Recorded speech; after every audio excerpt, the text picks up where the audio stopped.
बोलिए परमपिता परमात्मा की जय। सदगुरु बंदी छोड़ कबीर साहिब की जय। सभी संतों की जय। सभी भक्तों की जय। आज के आनंद की जय। सकल अंश को बंदगी साहेब बंदी सतनाम। सतगुरु साहिब की जय। तो आज मालिक की दया से परमपिता परमात्मा का प्रचार होने जा रहा है।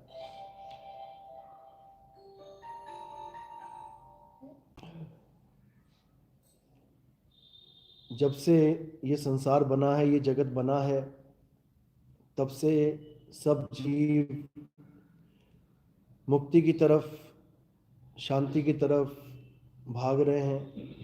कोई मंदिरों में जा रहा है, कोई मस्जिदों में जा रहा है, कोई चर्च में, कोई कहीं, सब अपनी अपनी दौड़ में लगे हैं। लक्ष्य केवल एक ही है कि कैसे भी शांति मिले, कैसे भी परमात्मा तक पहुँचे। आजकल कुंभ का मेला लगा हुआ है।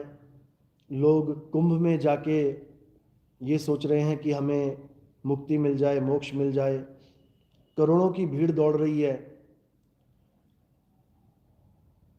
असल में हमें समझना पड़ेगा कि मुक्ति मोक्ष होता क्या है, ये शांति परम शांति हमें मिलेगी कहाँ, उसका ठिकाना कहाँ है, तभी हमारी ये दौड़ खत्म हो पाएगी। कुंभ एक बहुत बड़ा त्यौहार है, लेकिन इसका नाम कुंभ ही क्यों रखा गया है, जिस दिन ये बात समझ में आ जाएगी उस दिन सबकी दौड़ शांत हो जाएगी। कुंभ का मतलब होता है घड़ा। घड़ा किससे बनता है? मिट्टी से बनता है। मिट्टी के घड़े में, यानी इस काया रूपी मिट्टी के घड़े में ही वो अमृत रूपी बूंद है, जिसको पाने के लिए सब कुंभ की दौड़ में लगे हुए हैं। देवताओं को भी इसी कुंभ रूपी, जैसे कलश बोल देते हैं, दिखाया गया कि देवताओं को जो अमृत मिला वो कलश में से मिला। और मिला कैसे? समुद्र मंथन से मिला। किसी समुद्र में अमृत नहीं छुपा होता है। समुद्र का मतलब, समुद्र मंथन का मतलब ज्ञान का मंथन है। जब आप ज्ञान रूपी समुद्र को मथोगे तब आपको समझ में आएगा कि उसी मंथन में आपको कैसे अमृत मिल सकता है। संतों की वाणियों में, हमारे वेद पुराणों में जितना भी ज्ञान है, जब आप उस महासमुद्र को, ज्ञान ही समुद्र है, जब आप उसको मथोगे तब तुम्हें वेदों का सार, भागवत का सार, तुम्हें सारे ग्रंथों का सार, कुरान, बाइबल, संतों की वाणियों का सार जब तुम्हें समझ में आ जाएगा तो वो सार ही अमृत है। और वो अमृत की बूंद कहाँ है? वो इसी कलश में है। यानी हमारी काया रूपी कुंभ में ही वो अमृत है। लेकिन हम अपनी काया के, अपने इस कुंभ के अमृत को नहीं ढूंढ पाते, हम दुनियावी कुंभ में दौड़ पड़ते हैं। चलो अच्छी बात है, क्योंकि कम से कम हम कुछ तो कर रहे हैं। किसी भी मंदिर मस्जिद जाना, गुरुद्वारे जाना कोई बुरी बात तो होती नहीं है, अच्छी बात है, क्योंकि वो भी हमारी प्राथमिक पाठशाला है। जैसे बच्चे ABCD पढ़ते हैं, A for Apple, B for bat पढ़ते हैं, C फॉर कैट पढ़ते हैं, और उनका एप्पल, बैट, कैट उनकी किताब में ही होता है। उन्होंने कभी जीवन में एप्पल का पेड़ ना देखा, लेकिन फिर भी वो किताब में उस एप्पल का पेड़ देख लेते हैं। यहाँ तक कि कई ऐसे लोग हैं जिन्होंने आज तक सेब का पेड़ देखा ही नहीं होगा, क्योंकि सेब यहाँ वहाँ मिलता ही नहीं है। सेब का पेड़ कहाँ मिलता है? ये ऊंचे ऊंचे पहाड़ों पे जहाँ खूब बर्फ़ पड़ती है वहाँ पे होता है। सेब तो सबने खा लिए, लेकिन सेब का पेड़ बहुत कम लोग देख पाते हैं पूरे जीवन में। इसका मतलब ये नहीं कि सेब का पेड़ नहीं होता, होता है, लेकिन उसका एक स्थान अलग है। इसी प्रकार बच्चे A for Apple, B for bat पढ़ते हैं, तो उनका एप्पल, बैट, कैट सब किताब तक ही सीमित होता है। वो शेर भी पढ़ते हैं, वो जेब्रा भी पढ़ते हैं, जिराफ भी पढ़ते हैं, लेकिन ऐसे कई लोग होंगे जिन्होंने पढ़ा तो सब कुछ, लेकिन बिना देखे इस जीवन से चले गए। आप खुद देखो कि आपने जिराफ कितनी बार देखा है, आपने जेब्रा कितनी बार देखा है। आपने भले टीवी में देख लिया हो, लेकिन आप असलियत में नहीं देख पाते जल्दी। इसी प्रकार जो मंदिर, मस्जिद, गुरुद्वारे हैं, ये हमारी प्राथमिक पाठशाला हैं, यहाँ जाना बहुत ज़रूरी है। इसी से हमें पता लगता है कि जेब्रा नाम की भी कोई चीज़ है, जिराफ नाम की भी कोई चीज़ है, चिंपैंजी नाम की भी कोई चीज़ है। उन्हीं प्राथमिक पाठशालाओं में हमें सबका ज्ञान मिल जाता है। जैसे बच्चे स्कूल में पढ़ते हैं, चंदा मामा दूर के एक पोइम है। अब वो मामा बताया जा रहा है चंदा को, लेकिन चंदा कोई हमारा मामा जी नहीं है। लेकिन बचपन में हमें यही पढ़ाया जाता है ताकि हमारे भाव बन सकें, सारी सृष्टि को हम अपना अपना परिवार मान सकें। इसी प्रकार धरती को माँ बता दिया गया। अब अगर धरती हमारी माँ है तो हम इसी माँ के ऊपर बम फोड़ रहे हैं। दूसरे देशों में हम परमाणु बम फेंकने की स्कीमें बना रहे हैं, तो हमारी माँ है, हमने अपनी माँ का ही कत्ल करने का इंतजाम बना लिया है। तो कहने का मतलब वो प्राथमिक पाठशाला है, लेकिन सारी उम्र प्राथमिक पाठशाला में ही नहीं रहना है, हमें आगे बढ़ना है। कुंभ में जाना कोई बुरा नहीं है, जाओ, बहुत अच्छी बात है, लेकिन हमें जो असली कुंभ है वहाँ तक पहुँचने का ज्ञान भी प्राप्त करना चाहिए। और असली कुंभ कहाँ है? ये हमारी काया ही कुंभ है। इसी कुंभ में जब हम ज्ञान का मंथन करेंगे तो हमें अमृत की बूंद यहीं मिलेगी। और अमृत की बूंद कहाँ है उसका भी इशारा संतों ने बता रखा है, कहीं दूर जाने की जरूरत नहीं है, क्योंकि वाणियों में हर भेद छुपा हुआ है। वाणियों में ये रहस्य छुपा हुआ है, वाणियों में हर चीज़ बताई गई है, लेकिन केवल विवेकी हंस ही उसको पकड़ पाते हैं। अविवेकी ऐसे ही जीवन जी के चले जाते हैं। तो वाणियों में अमृत कहाँ बताया है? नानक साहब कह रहे हैं, 9 द्वार नहोदर फीके और रस अमृत 10वें चुईजे। उन्होंने बिल्कुल क्लियर बता दिया कि 9 द्वार नहोदर फीके, यानी इस काया में 9 द्वार हैं और 9 द्वारों में जो रस है वो फीका है, लेकिन अभी हमें मीठा लग रहा है। 9 द्वारों में क्या है? आँख, कान, नाक, मुख, लिंग, गुदा। तो इन्हीं में जितने भी रस हैं, ये सब, इन रसों में सारा संसार फंसा हुआ है, क्योंकि इसको मीठा मान रहा है। लेकिन असल में इन रसों को महाफीका बोला गया। 9 द्वार नहोदर फीके, रस अमृत 10वें चुईजे। जो असली अमृत रस है वो कहाँ है? वो 10वें द्वार पे है। लेकिन 10वें द्वार पे कैसे मिलेगा, क्या प्राप्ति का साधन है, ये असली भेद ना पता होने के कारण जीव बेचारा भटक जाता है। कोई सोचता है कि 10वें द्वार से वो अमृत टपकेगा, गले में आएगा, मैं जीभ उल्टी करके गले में लगाऊंगा और मैं उस अमृत को अपनी जीभ के द्वारा चख पाऊंगा। ये घोर अज्ञान है। वो कोई पानी की बूंद नहीं है कि वो टपकेगी और तुम्हारी जीभ पे गिर पड़ेगी। और अगर ऐसा होगा भी और तुमने जीभ से उस अमृत को पी भी लिया, तो मुझे ये बता दे कोई कि अमर होगा तो होगा कौन? अगर हम दवाई पीते हैं, मुख के द्वारा, जीभ के द्वारा टच होके जाती है, दवाई हमारे पेट में गिरती है, उससे हमारी काया ठीक होती है, क्योंकि वो काया का ज्ञान है, वो काया को ठीक करने के लिए बनाया गया है। अगर अमृत की बूंद टपकती है और तुम जीभ से उस अमृत की बूंद को चख भी लेते हो, मीठा भी स्वाद आ जाता होगा, लेकिन वो गिरती तो पेट में ही है। जब पेट में गिरी तो इस काया को अमर हो जाना चाहिए, लेकिन सब मर रहे हैं, अमृत पी पी के मर रहे हैं। तो कैसा अमृत है ये नकली अमृत है, डुप्लीकेट अमृत है। ये अमृत किसने बनाया है? इसी माया ने बनाया है, क्योंकि ये माया इतनी शातिर है, इतनी प्रबल है, जीव को सारी उम्र पता ही नहीं लगने देती कि असली क्या है चीज और नकली क्या है।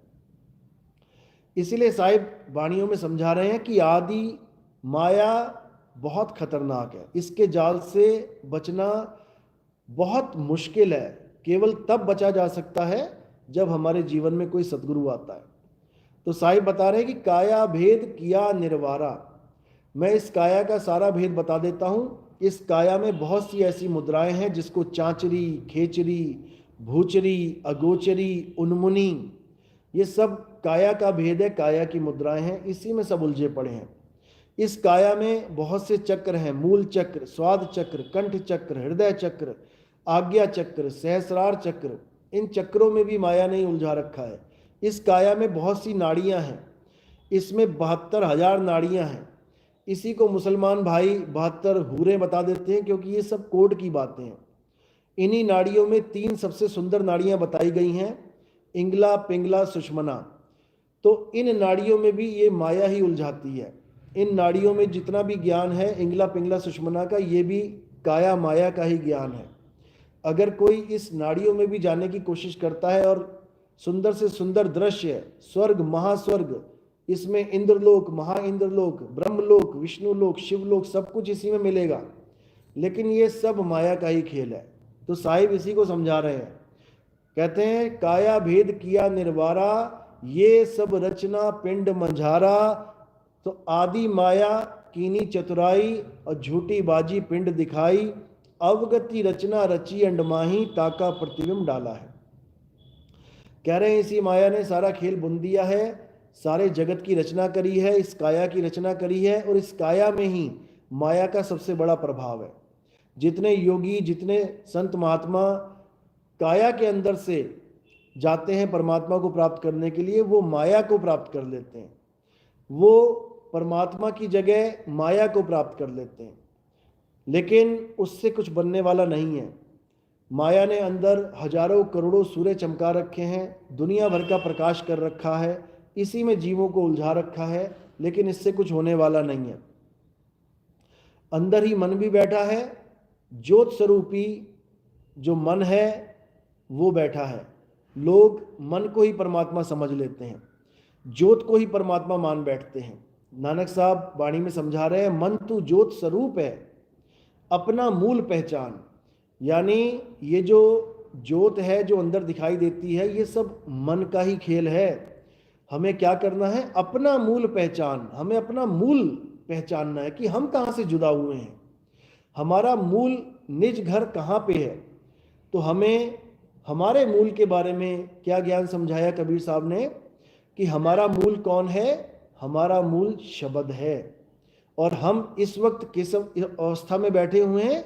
हम सुरत रूप में उस मूल से हटके बैठे हुए हैं। तो करना क्या है? इसी सुरत को अपने मूल यानी शब्द में समाना, इसी को मुक्ति कहते हैं। इसीलिए बोला कि सुरत समाये शब्द में और वाको काल ना खाए, और जाप मरे अजपा मरे, अनहद भी मर जाए।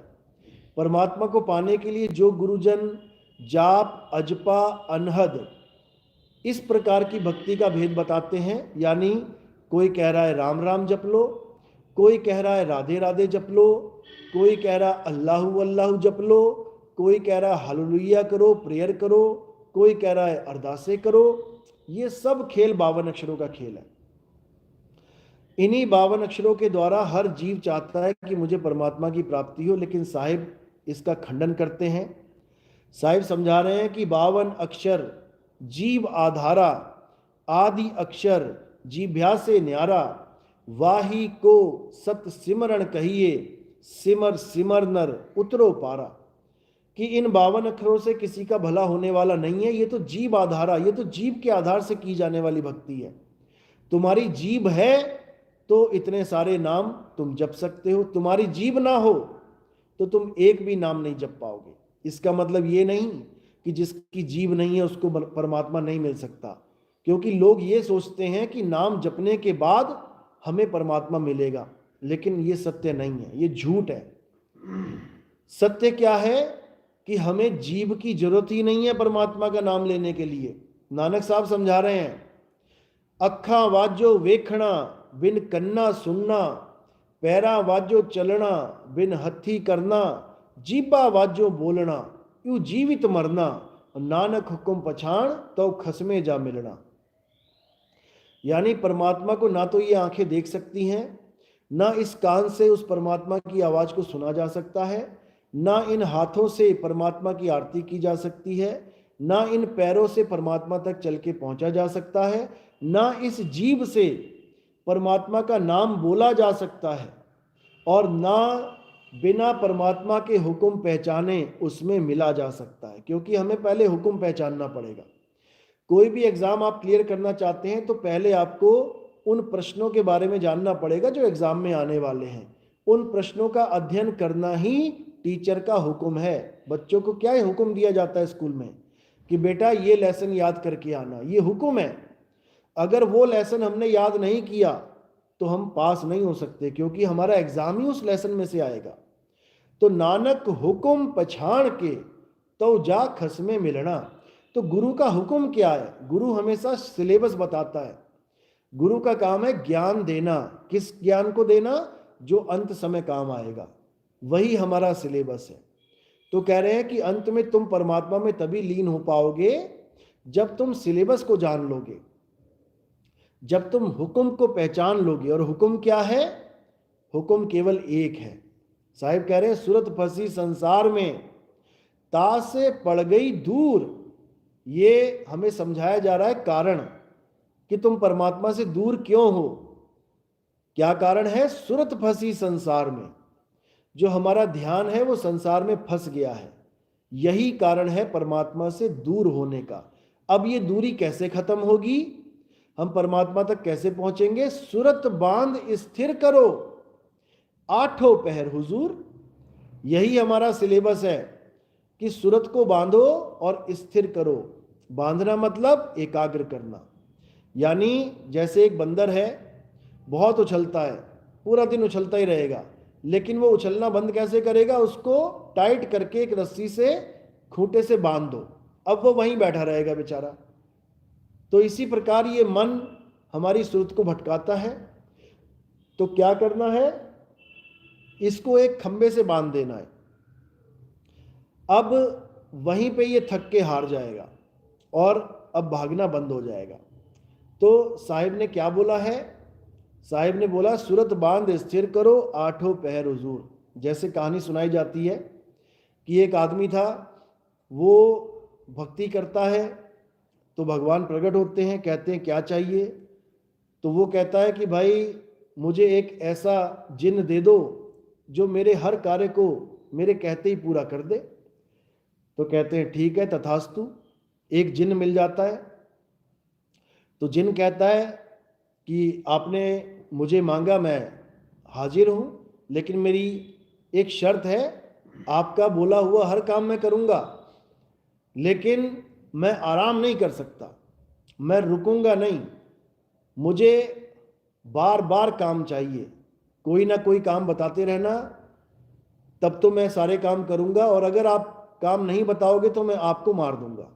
ये मेरा जो है, मेरी एक इच्छा है, इच्छा कह लो, या मेरा एक नियम है।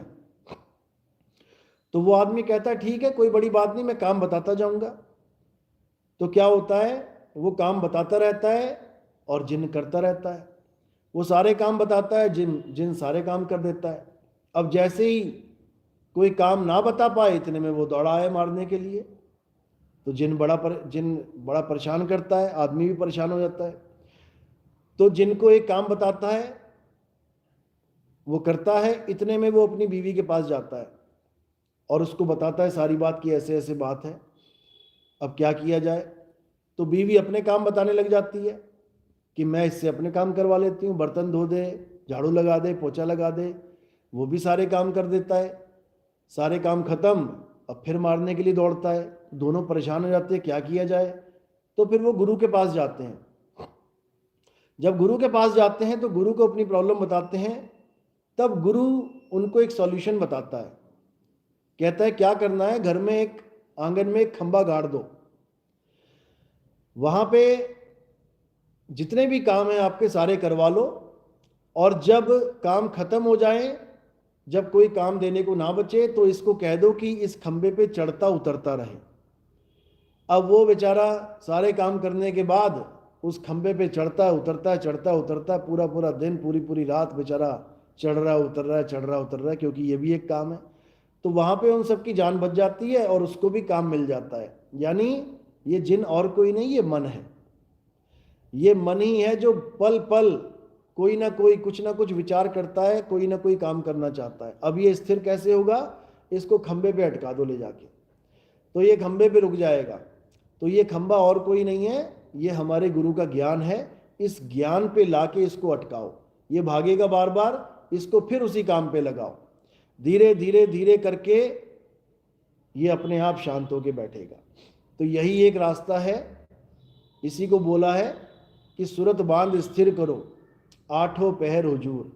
तो इस सुरती तो स्थिर तब होगी जब ये मन दौड़ना शांत होगा। तो इस मन को क्या करना